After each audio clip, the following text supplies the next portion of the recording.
Next theorem. Let G be a group.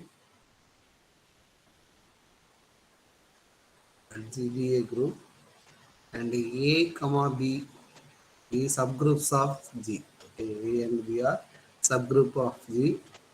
If G equal to AB and A intersection B is equal to identity, and AB equal to BA for every A belongs to capital A and B belongs to capital B, then G is the internal direct product of A and B. Okay. என்ன கொடுத்திருக்காங்கன்னு பாருங்க. G வந்து GB a group, A and B are subgroups of G. G equal to AB ன்னு கொடுத்திருக்காங்க, and A intersection B வந்து identity, and AB equal to BA for every A in A and B in B. இப்படி இந்த ப்ராப்பர்ட்டிலாம் இருந்தால் G is the internal direct product of A and B ன்னு எழுதலாம்னு சொல்லியிருக்காங்க. Okay, என்ன prove பண்ணணும் மட்டும் சொல்லுங்க. G internal direct product of A and B னா என்னென்ன prove பண்ணுவோம்பா? Every element in G can be uniquely expressed as the product of elements in capital A and capital B. இதுதான் prove பண்ணுவோம். சரியா? G is the internal direct product of A and B னா Gல எந்த element எடுத்தாலும் அந்த எலமெண்ட்டை unique வேல represent பண்ணலாம். எப்படி ரெப்ரசன்ட் பண்ணலாம்னா, எக்ஸ்னு ஒரு எலமெண்ட் Gல எடுத்தீங்கன்னா அந்த எலமெண்ட்டை A into B ன்னு எழுதலாம். வேர் A belongs to capital A, B belongs to capital B. Okay, இதுதான் டெஃபினிஷன். சரியா? அடுத்து டெஃபினிஷனுக்கு அடுத்து ஒரு கேரக்டரைசேஷன் கொடுத்துருப்போம். என்ன கேரக்டரைசேஷன் சொல்ல முடியுமா? இன்டர்னல் டைரக்ட் ப்ராடக்ட்டுக்கு ஒரு கேரக்டரைசேஷன் கொடுத்துருப்போம். என்ஐஸ்லாம் வந்து என்னன்னா normal subgroup of G for I equal to 1 to T.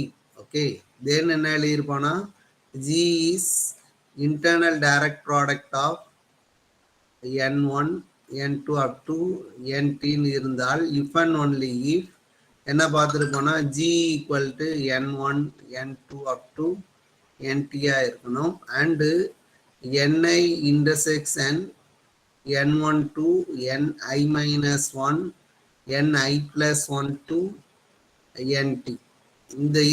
இதனுடைய இன்டர்செக்ஷன் என்ன வரணும்னா ஐடென்டிட்டி வரணும் for all I. Okay, G is the internal direct product of N1, N2 up to Nt இருந்தால் G equal to product of Ni's இருக்கணும், and Ni intersection remaining Nj's ஓட ப்ராடக்டோட intersection வந்து என்னவா இருக்கும்னா ஐடென்டிட்டி இருக்கணும். இந்த ரெண்டு ப்ராப்பர்ட்டி, இந்த ரெண்டு இன்டர்னல் டைரக்ட் ப்ராடக்ட்டுக்கு டெஃபினேஷன் படி ப்ரூவ் பண்றதுக்கு பதிலாக இந்த ரெண்டு கண்டிஷனும் ட்ரூவாக இருந்தால் G வந்து internal direct product of N1, N2 up to Ntன்னு சொல்லிடலாம். சரியா? இப்போ இங்க என்ன ப்ரூவ் பண்ணணும்? இங்க பாருங்களேன், இந்த இதுல G இப்போ ரெண்டு சப்குரூப் தான் கொடுத்துருக்காங்க, A and B தான் கொடுத்துருக்காங்க. அப்போ G ஈக்குவல் டு ABன்னு இருக்கணும், இருக்கு. சரியா? அடுத்து A இன்டர்செக்ஷன் B வந்து இந்த இடத்துல ரெண்டு தான் இருக்கு. அப்போ A இன்டர்செக்ஷன் B வந்து ஐடென்டிட்டியா இருக்கணும், அதுவும் இருக்கு. சரியா? இந்த ரெண்டு ப்ராப்பர்ட்டியும் இருக்கு. சரியா? என்ன ப்ரூவ் பண்ணணும் இப்போ? So G is internal direct product of A and B ன்னு எழுதலாமா? சொல்லுங்கப்பா. இன்டர்னல் டைரக்ட் ப்ராடக்ட்னா இது ஒரு கேரக்டரைசேஷன் நம்ம ப்ரூவ் பண்ணியிருக்கோம். சரியா? இப்போ இந்த ரெண்டு ப்ராப்பர்ட்டியுமே இங்க இருக்கு. என்ன ப்ராப்பர்ட்டி இங்க ஃபெயிலியர் ஆகுதுன்னு சொல்லுங்களேன். எந்த ப்ராப்பர்ட்டியை ப்ரூவ் பண்ணேன்னா sir G is internal direct product of A and B ன்னு எழுதலாம்னு சொல்லுங்க பாப்போம். Aயும் Bயும் நார்மல் சப்குரூப் ஆஃப் G ஆ இருக்கணும். வெரி குட், வெரி குட்ங்க. அவ்வளவுதான். A and B வந்து இங்க சப்குரூப்னு தான் கொடுத்துருக்காங்க. சரியா? பட் இந்த கண்டிஷன்லாம் ட்ரூவா இருக்கு. A and B ல உள்ள எலமெண்ட்லாம் கம்யூட்டேட்டிவ் ப்ராப்பர்ட்டி சாட்டிஸ்ஃபை பண்ணுது. AB ஈக்குவல் டு Gன்னு இருக்கு, A இன்டர்செக்ஷன் B ஐடென்டிட்டி, இந்த ப்ராப்பர்ட்டிலாம் இருக்கு. பட் இங்க உள்ள நார்மல் ப்ராப்பர்ட்டி இல்லை. சரியா? அப்போ ஏயும் பியும் என்னன்னு சொல்லணும்னா நார்மல் சப்குரூப்னு சொல்லிட்டா போதும். சரியா? கிளைம் வந்து என்னன்னா AB are normal subgroup of Gன்னு ப்ரூவ் பண்ணிட்டீங்கன்னா இந்த தியரம் படி G is internal direct product of A and பின்னு வந்துடும். சரியா? ஏ இப்போ ஃபர்ஸ்ட் ஏ வந்து நார்மல் சப் குரூப்னு ப்ரூவ் பண்ணுவோம். ஏ நார்மல் சப் குரூப் ப்ரூவ் பண்ணிட்டா அதே ப்ரூஃப் ஐடியால பியும் நார்மல் சப் குரூப்னு சொல்லிடலாம். சரியா? இப்போ ஏ நார்மல் சப் குரூப்னா என்ன ப்ரூவ் பண்ணுவோம்? GA G inverse belongs to A for every A in capital A and G in G. இதென்ன ப்ரூவ் பண்ணுவீங்க? நார்மல் சப் குரூப்புக்கு இதான் ப்ரூவ் பண்ணணும். சரியா? அப்போ let G belongs to G and A belongs to capital E. சரியா? B any element. Okay, இப்போ GA G inverse belongs to A ன்னு சொல்லணும். சரியா? GA G inverse belongs to A ன்னு சொல்லணும். since G equal to என்ன கொடுத்துருக்காங்கன்னா ABன்னு கொடுத்துருக்காங்க. G equal to ABன்னு கொடுத்துருக்காங்க. அப்போ G equal to ABன்னா என்ன அர்த்தம்? இதுல எந்த எலமெண்ட் Gல எந்த எலமெண்ட் எடுத்தாலும் அதை product of two elements in A and Bன்னு எழுதலாம். அப்போ there exists C belongs to A and D belongs to capital B such that G equal to CB. Okay, ஜிங்கிற எலமெண்ட் ஜியில் இருக்கு. அப்போ G equal to ABன்னு இருக்கனால G equal to CB for some C in A B in B. Okay, இப்படி எழுதிக்கலாம். இப்போ நம்ம now என்ன கால்குலேட் பண்ணணும்னா GA G இன்வர்ஸ் கால்குலேட் பண்ணணும். ஸோ ஜிக்கு பதிலாக CB தி ஹோல் இன்வர்ஸ். சரியா? அப்போ CB A B inverse C inverse இருக்கும். ஸோ இதை ரிரைட் பண்ணுங்க. CB A B inverse C இன்வர்ஸ்னு எழுதிக்கிறேன். சரியா? this equal to பாருங்க, அடுத்து ஒரு கண்டிஷன் கொடுத்துருக்காங்க. என்ன கண்டிஷன் கொடுத்துருக்காங்கன்னா அடுத்து ஏல உள்ள எலமெண்ட்டும் பில உள்ள எலமெண்ட்டும் கம்யூட்டேட்டிவ் ப்ராப்பர்ட்டியை சாட்டிஸ்ஃபை பண்ணுதுன்னு சொல்லியிருக்காங்க. ரைட்டா? அப்போ இந்த ப்ராப்பர்ட்டி இந்த இதில் யூஸ் பண்ணுங்க. இந்த பி அப்போ CAB B இன்வர்ஸ் C இன்வர்ஸ்னு எழுதிக்கலாம். Since AB equal to BA for every A belongs to capital A and every B belongs to capital B. Okay, so upon being a commutative property satisfy பண்ணும். so இது CA E இது E ஆ மாறிடும். C inverse that is equal to CA C inverse வந்துரும். நல்லா கவனிச்சிங்க.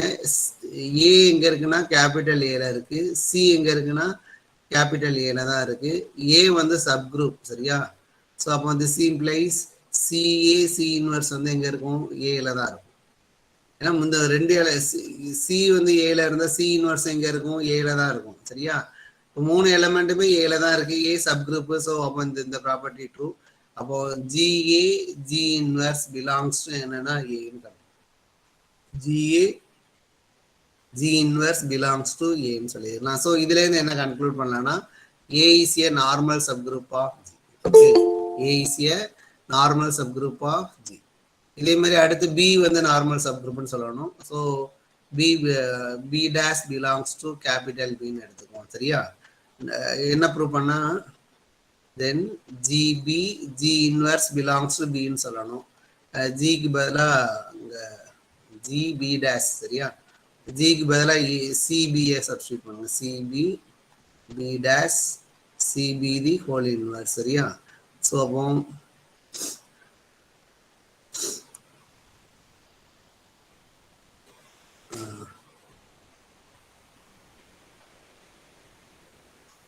இதுல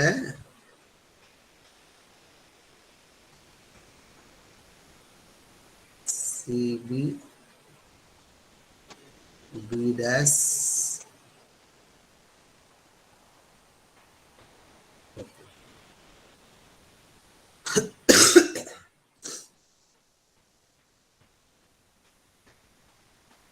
CB B dash B inverse C inverse எழுதிக்கலாம். சரியா?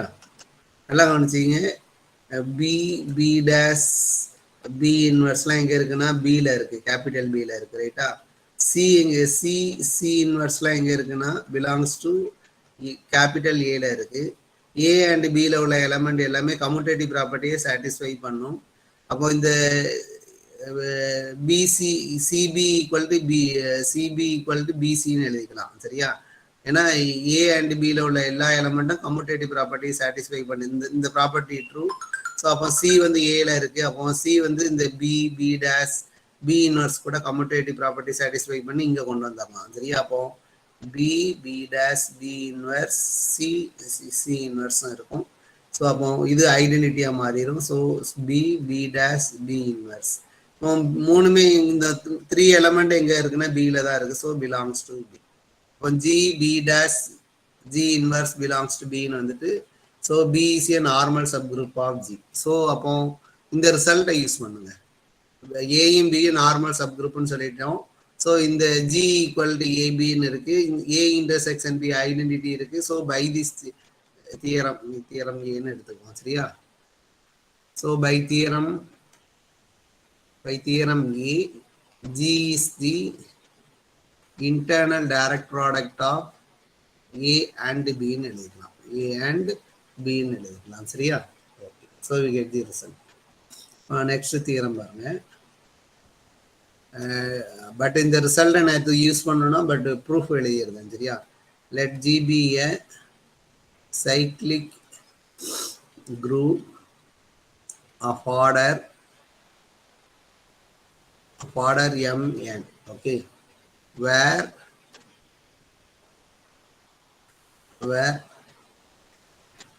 m comma n belongs to z plus m and n are positive integers such that m and n are relatively prime சரியா. relatively prime இருந்தா then G is isomorphic to zm cross zn. G is isomorphic to direct product of zm and zn. Okay, சரி proof பாருங்க. G வந்து cyclic group of order mn இருக்கணும். m-ம் n-ம் relatively prime இருந்தா Gங்கிற cyclic group-ஐ இப்படி எழுதலாம் சரியா. Okay. அதாவது clearly என்ன எழுதலாம்னா clearly G is isomorphic to zmn. Okay. Any finite cyclic group is isomorphic to zn சொல்லியிருக்கோமா. இங்க G வந்து cyclic group of order mn. அப்போ G is isomorphic to zmn எழுதிக்கலாம் சரியா. zmn எழுதிக்கலாம். இப்போ கவனி. இப்போ since m divides order of G, order of G வந்து mn சரியா. So m divides order of G சரியா. ஸோ அப்போ நம்ம சைக்ளிக் குரூப்ல ஒரு ரிசல்ட் பார்த்துருக்கோம். Converse of the Lagrange's theorem ட்ரூன்னு பார்த்துருப்போம். இன்னும் அடிஷ்னலாக என்ன பார்த்துருப்போம்னா ஒவ்வொரு டிவைசர்ஸ் இசட்என்ல ஒவ்வொரு டிவைசர்ஸ் கரஸ்பாண்டிங்கா ஒரு unique subgroup of order டின்னு இருக்கும்னு பார்த்துருக்கோம் சரியா. ஒவ்வொரு டிவைசர்ஸ் கரஸ்பாண்டிங்கா ஒரே ஒரு சப் குரூப் தான் அங்கே இருக்கும். ஆர்டர் வந்து எம்மா இருக்கும் சரியா. அப்போ cyclic groupல ப்ரூவ் பண்ணியிருக்கோம். எடுத்து பாருங்க சரியா. G has a unique cyclic subgroup of order m. Okay. G has a unique cyclic subgroup of order m சரியா. அந்த சப்குரூப்பை நான் என்ன எடுத்துக்கிறேன்னா ஹைட்ஸ்ன்னு எடுத்துக்கிறேன் சரியா. அதே மாதிரி since n divides order of G, again G வந்து cyclic, so G has a cyclic subgroup of order n. Okay, அது k ன்னு எடுத்துக்கோம் சரியா. ஸோ அப்போ ஆர்டர் ஆஃப் ஹைட்ஸ் வந்து என்னன்னா m and order of k equal to n. Okay. Clearly இதில் என்ன எழுதலைன்னா clearly H and K are cyclic. Okay, ரெண்டும் cyclic subgroup of order வந்து என்ன இருக்குன்னா m இருக்கு. H itself a group, H itself a cyclic group of order m. So any finite cyclic group is isomorphic to zn ன்னு பார்த்துருக்கோம். அப்போ H வந்து எதுக்கு ஐசோமார்பிசமா இருக்கும்னா zm-க்கு ஐசோமார்பிசமா இருக்கும். அண்ட் K வந்து எதுக்கு ஐசோமார்பிசமா இருக்கும்னா zn-க்கு ஐசோமார்பிசமா இருக்கும் சரியா. ஓகே. இப்போ கவனிங்க. இப்போ ஏ இன்டர்செக்ஷன் பி எப்படி இருக்கும்பா? ஹைச் இன்டர்செக்ஷன் கே எப்படி இருக்குன்னு சொல்லுங்க பாப்போம். Clearly H intersection K is a subgroup of heights and height intersection k is a subgroup of k ன்னு எழுதிக்கலாம். சரியா? by Lagrange's theorem use. By Lagrange's theorem, order of height intersection k divides order of heights. Okay, and order of height intersection k divides order of k. Okay, அதே சமயத்துல இதனுடைய order வந்து m, இதனுடைய order வந்து n. சரியா? என்ன தெரியும்னா, since M and என் வந்து ரிலேட்டிவ்லி பிரைம்னு கொடுத்துருக்காங்க. எம் அண்ட் என் வந்து ரிலேட்டிவ்லி பிரைம். அப்போ எம் அண்ட் என் ரிலேட்டிவ்லி பிரைம்னா என்ன அர்த்தம்? எம்மையும் என்னங்கிற நம்பரையும் டிவைட் பண்ணத ஒரே ஒரு நம்பர் வந்து 1 மட்டும்தான். எம் அண்ட் என்ன டிவைட் பண்ணத ஒரே ஒரு நம்பர் வந்து என்னது? 1 மட்டும்தான். அப்போ இந்த இன்டர்செக்ஷனுடைய ஆர்டர் வந்து என்னவாயிரும்னா 1 மாறிடும். So order of heights intersection k equal to 1. Okay, so this implies height intersection k equal to just a singleton identity only. Okay, so height intersection k இது வந்து singleton identity. சரியா? இப்போ கவனிங்க,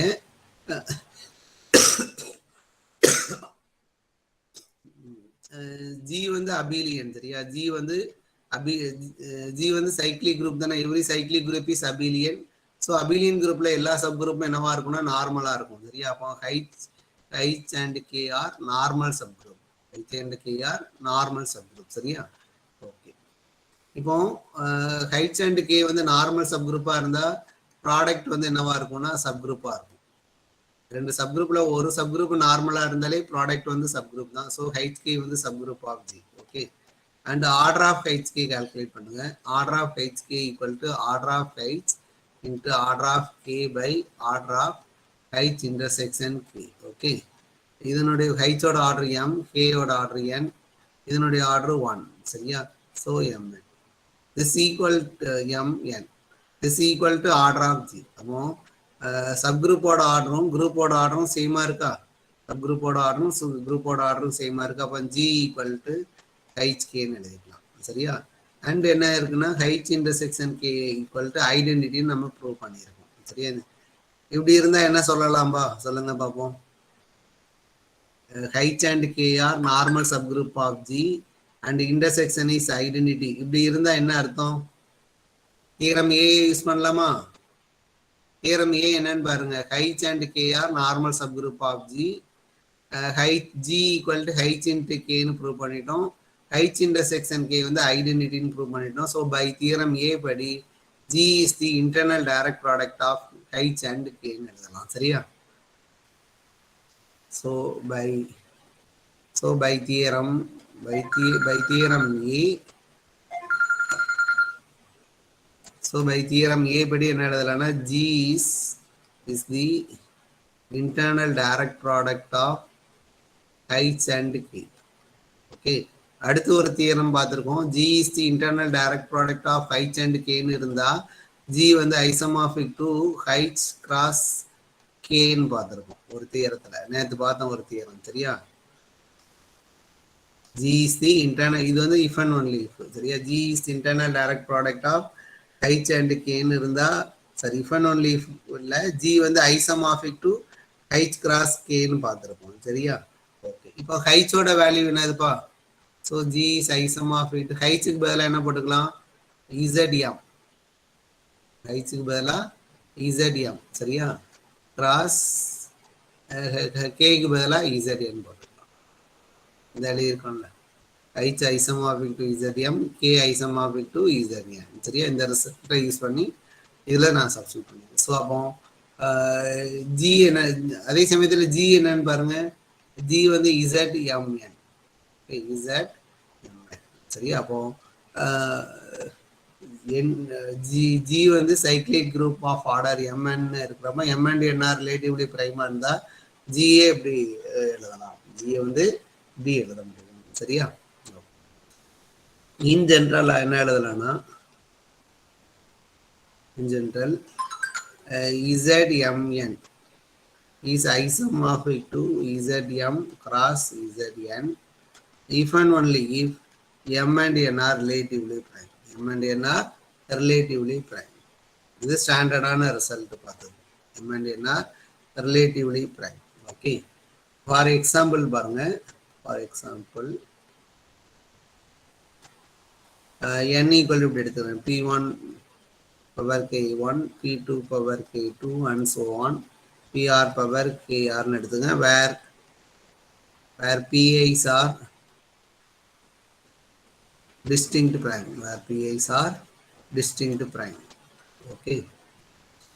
அப்போ pi power kiயும் pj power kjயும் என்னன்னா relatively prime இருக்கும் for all I not equal to j. Okay. n equal to n greater than 1. சரியா?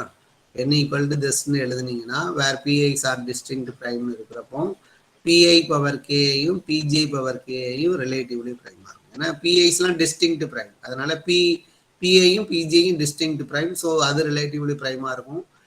Power கேஐ power K J போட்டாலும் ரிலேட்டிவ்லி பிரைம் ஆகும். சரியா? ஓகே. இப்போ பாருங்க. ஸோ அப்போ இசட்என் வந்து என் வந்து p1 power k1, p2 power k2 up to pr power kr. இதை எப்படி எழுதலாம்னா இந்த ரிசல்ட்டை யூஸ் பண்ணி இந்த ரிசல்ட்டை யூஸ் பண்ணி என்ன எழுதலாம்னா நல்லா கவனிச்சிங்க. இந்த இதில் p1 பவர் k1னும் p2 power k2 up to pr power kr. p1 power k1 இந்த நம்பர் கூட ரிலேட்டிவ்லி பிரைமா இருக்கும். ஓகே. ஏன்னா pi'ஸ்லாம் டிஸ்டிங்க்ட் பிரைம். சரியா? அதனால அப்போ பை ப்ரீவியஸ் ரிசல்ட் அப்ளை பண்ணுங்க. இந்த ரிசல்ட் அப்ளை பண்ணுங்க. ஸோ என்ன வரும்னா z p1 power k1 cross z p2 power k2 p3 power k3 and so on pr power kr. Okay. இப்படி எழுதிடலாம். அடுத்து என்னன்னா p2 power k2 p3 power k3 and so on pr power kr. இந்த numbers இந்த ரெண்டு நம்பரும் relatively பிரைமா இருக்கும். So relatively பிரைமா இருந்தால் இந்த ரிசல்ட் அப்ளை பண்ணுங்க. இங்க இந்த இடத்துல அப்ளை பண்ணுங்க. சரியா? அப்போ this equal to z p1 power k1 ஏற்கனவே இருக்கும் கிராஸ் இந்த இதில் z p2 power k2 cross z p3 power k3 p4 power k4 and so on pr power kr. இந்த ப்ராப்பர்ட்டியை வந்து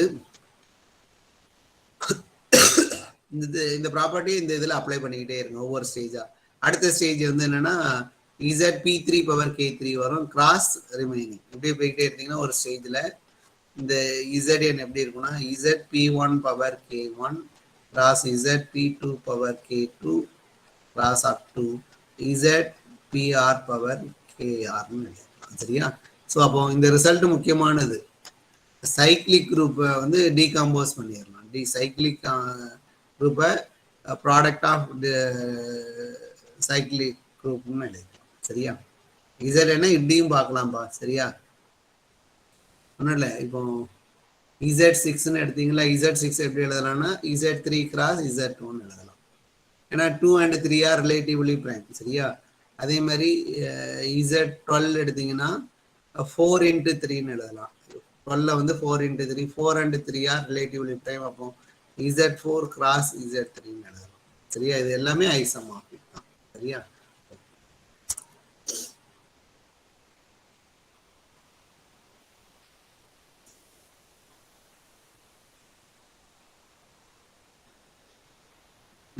அடுத்து இந்த ஸ்டேட்மெண்ட்டை அடுத்து ப்ரூவ் பண்ணலாம். சரியா? பட் புக்கில் அப்படி கிடையாது.